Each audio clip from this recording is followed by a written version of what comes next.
hello' বন্ধুসকল নমস্কাৰ গ্ৰহণ কৰিব আজি মই এনপিএছ ওপিএছ আৰু ইউপিএছ সম্বন্ধীয় আন এটি ভিডিঅ' লৈ আপোনালোকৰ মাজলৈ আহিছো আজি মই ভিডিঅ'টো বনোৱাৰ উদ্দেশ্য হ'ল কি যে দুই এজন মানুহে ভাবি আছে যে ইউপিএছ টো এটা ভাল স্কিম এনপিএছ তকৈ ইউপিএছ টো ভাল হ'ব কিন্তু ইতিমধ্যে মই আগৰ ভিডিঅ'ত কৈ আহিছো যে ইউপিএছ টো এটা ভাল স্কিম তেতিয়াহে হ'ব যেতিয়া ইউপিএছ এ আমাক আমাৰ মুঠ জমা ধনৰ 60% টো উভতাই দিব কিন্তু যেতিয়ালৈকে তেওঁলোকে এটো ক্লিয়াৰ নকৰে উভতাই দিব না নিদিয়ে তেতিয়ালৈকে ইউপিএছ টো কেতিয়াও এটা ভাল স্কিম হ'ব নোৱাৰে আৰু গতিকে আজি মই গোটেই কথাখিনি ধুনিয়াকৈ লিখি লৈছো কাগজ এখনত যাতে আপোনালোকক বুজাবলৈ মোৰ সুবিধা হয় আৰু আপোনালোকৰ বুজি পোৱাৰ সুবিধা হয় এই গোটেই ভিডিঅ'টো চোৱাৰ পিছত আপোনালোকৰ একেবাৰে ক্লিয়াৰ হৈ যাব যে কেনেকৈ ইউপিএছ টো এনপিএছ তকৈ এটা মানে বেছি বেয়াহে স্কিম বৰঞ্চ এনপিএছ এ ইউপিএছ তকৈ বেছি ভাল স্কিম আছিল এই কথাটো আজি ভিডিঅ'টো চোৱাৰ পিছত আপোনালোকৰ মনৰ পৰা একেবাৰে মানে সন্দেহটো দূৰ হৈ যাব গতিকে আপোনালোকে ভিডিঅ'টো শেষলৈকে অনুগ্ৰহ কৰি চাব আৰু যদি ভিডিঅ'টো চাই আপোনালোকে ভাল পায় তেনেহলে চেনেলটো সাবস্ক্ৰাইব কৰাৰ কথা বিবেচনা কৰিব এতিয়া মই কথাখিনি অলপ বুজাবলৈ চেষ্টা কৰিম ধৰা হল মই এজন চৰকাৰী চাকৰিয়াল আৰু মোৰ বয়স বৰ্তমান 30 বছৰ তেনেহলে অৱসৰৰ সময়লৈকে মোৰ আৰু সময় আছে 30 বছৰ কাৰণ মানুহ এজন অৱসৰ লয় 60 বছৰ বয়সত তেনেহলে ধৰা হল যে আজিৰ তাৰিখত মোৰ বেসিক স্যালাৰি হল 25000 যদি হে বেসিক স্যালাৰি 25000 হয় তেনেহলে কি হ'ব মোৰ যিখিনি মানে এনপিএছ ৰ নামত কাটা যাব সেইটো হল 10% অৰ্থাৎ 25000 টকাৰ 10% হল 2500 2500 টকা আৰু তাৰ লগত কি যোগ হ'ব ডিএ টো যোগ হৈ থাকিব গতিকে অলমোষ্ট মানে 3800 টকা হৈ যাব আৰু তাৰ লগত কি কৰিব গভৰ্ণমেণ্টেও 14% যোগ দিব অৰ্থাৎ গতিকে গভৰ্ণমেণ্টৰ ফালৰ পৰা প্ৰায় 4500 মান টকা ইয়াতে আহি যোগ হ'ব গতিকে টোটাল এমাউণ্টটো প্ৰায় 9500 মান টকা হৈ যাব আজিৰ তাৰিখত আৰু যেহেতু এইটো মোৰ আজিৰ কাৰেন্ট স্যালাৰি মোৰ অনাগত দিনত কি হ'ব স্যালাৰিটো বাঢ়ি থাকিব যিকোনো কৰ্মচাৰীৰ কি হ'ব স্যালাৰিটো বাঢ়ি থাকিব গতিকে আগন্তুক 30 বছৰত এই স্যালাৰিটো কমেও 3 গুণ অতি কমেও যদি হিচাপটো কৰো আমি তথাপিতো 3 গুণ হ'ব তেনেহলে এই 9500 টকা যেটো আমি পালো আজিৰ তাৰিখত আমাৰ মানে হিচাপটো মানে আমাৰ যেটো এনপিএছ কন্ট্ৰিবিউশন হৈছে 10% প্লাস গভৰ্ণমেণ্ট 14% মিলাই কিনে এই কন্ট্ৰিবিউশনটো 3 গুণ হৈ যাব গতিকে 9500 * 3 যদি আমি কৰো তেনেহলে 28500 টকা হয় মানে এপ্ৰক্সিমেটলি 30000 रुपीस এটা হৈ যায় তেনেহলে আমি যদি ইয়াৰ এটা এভাৰেজ উলিয়াই লওঁ যে আজিৰ তাৰিখত 9500 কে ইনভেস্টৰ হৈ আছো আমি একেবাৰে লাষ্টত 30000 হ'ব ইনভেস্ট ভ্যালু গতিকে এভাৰেজটো হ'ব কিমান 15000 যদি 15000 টো আমি ইনভেস্ট কৰা বুলি ধৰি লওঁ আৰু এই টকাখিনি কৰি ইনভেস্ট হৈ আছে আমি নিশ্চয় জানো সকলোৱে এইখিনি টকা ইনভেস্ট হৈ আছে শেয়াৰ মাৰ্কেটত আৰু শেয়াৰ মাৰ্কেটৰ এনুৱেল ইনকাম মিনিমাম 10 to 12% থাকে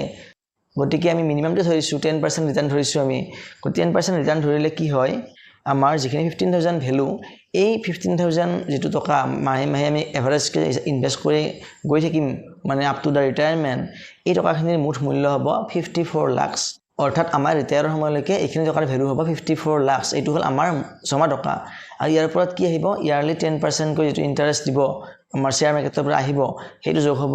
আৰু এইখিনি যোগ হলে আমাৰ কি হ'ব এই গোটেইখিনি টকাৰ মুঠ ভ্যালু হৈ যায় 3.42 crores অৰ্থাৎ প্ৰায় 3.5 কোটি টকা 3 কোটি 42 লাখ টকা হৈ যাব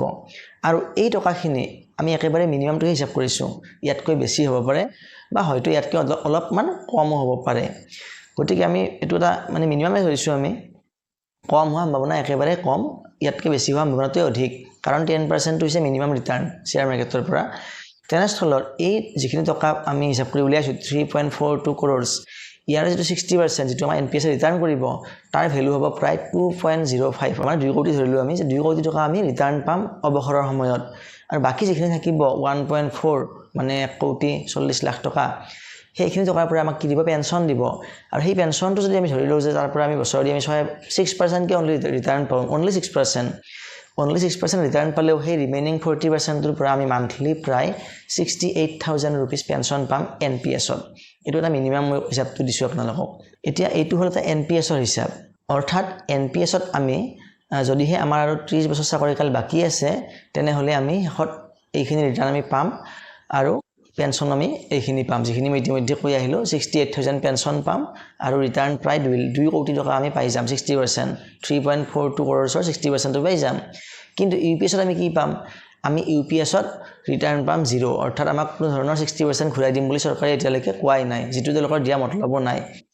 এতিয়া যদি 60% ঘূৰাই নিদিয়ে তেনেহ'লে আমি ৰিটায়াৰমেণ্টৰ টাইমত একো নাপাম আমি হয়তো গ্ৰেচুইটি টকা পাম এইখিনি একেবাৰে নগণ্য বহুত টকা নাপায় গ্ৰেচুইটিৰ সময়ত হয়তো ক'ৰবাত 15-20 লাখ টকা এটা হ'ব তাতকৈ ওপৰত নহয় গতিকে সেইখিনি টকা পাম আৰু আমি পেঞ্চনটো কিমান পাম পেঞ্চনটো ধৰা হ'ল যে আমাৰ ৰিটায়াৰৰ টাইমত যদি চেলাৰী যদি 1.5 লাখ টকা যদি হয় চেলাৰী তেনেহ'লে বেছিক হ'ব কিমান খুব বেছি 80,000 টকা বেছিক হ'ব বা 90,000 টকা বেছিক হ'ব পাৰে তেনেস্থলত সেই বেছিক চেলাৰীটো কিমান হ'ব লাষ্ট 12 মাহৰ 50% হে হ'ব যদিহে আমাৰ লাষ্ট 12 মাহৰ বেছিক চেলাৰী হয় 80,000 টকা তেনেহ'লে তাৰ 40% হ'ব 40,000 টকা আৰু 40,000 টকাৰ লগত কি যোগ হ'ব ডিএ যোগ হ'ব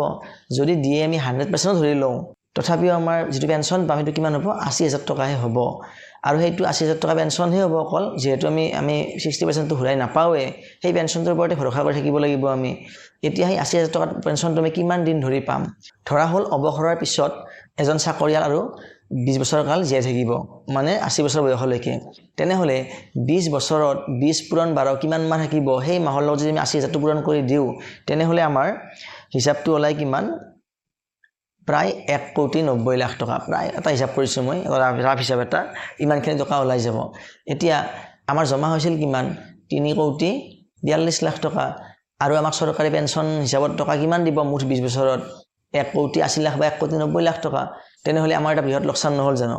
গতিকে এইটোৱে হ'ল ইউপিএছৰ এটা ডাঙৰ মাইনাছ পইণ্ট অৰ্থাৎ আমি চাবলৈ গ'লে ইউপিএছতকৈ এনপিএছ বহুগুণে ভাল বুলি ক'ব লাগিব গতিকে আমাৰ ইউপিএছটো কেতিয়াও এনপিএছৰ বিকল্প হ'ব নোৱাৰে আৰু ইউপিএছটো দি আমাক চৰকাৰে যদি ঠগিবলৈ বিচাৰি আছে তেনেহ'লে সেইটো কোনো মধ্যে মানি লোৱাটো আমাৰ কাৰণে উচিত নহ'ব কিন্তু চৰকাৰে এটা ভাল কাম কৰিছে যে আমি হয়তো এনপিএছ বা ইউপিএছ যিকোনো দুটাৰ পৰা এটা সিলেক্ট কৰিব লাগিব সেইটো এটা ভাল কাম কৰিছে তেনেস্থলত আমি যদিহে OPS নহয় যদিহে OPS পাবলৈ সক্ষম নহওঁ তেনেহ'লে আমি এনপিএছ থকাই আমাৰ কাৰণে মংগল কাৰণ ৰিটায়াৰমেণ্টৰ টাইমত যিটো 60% ভ্যালু আমি পাম ঘূৰাই পাম সেই টকাখিনিৰে আমি হয়তো ডাঙৰ বিজনেছ ষ্টাৰ্ট কৰিব পাৰিম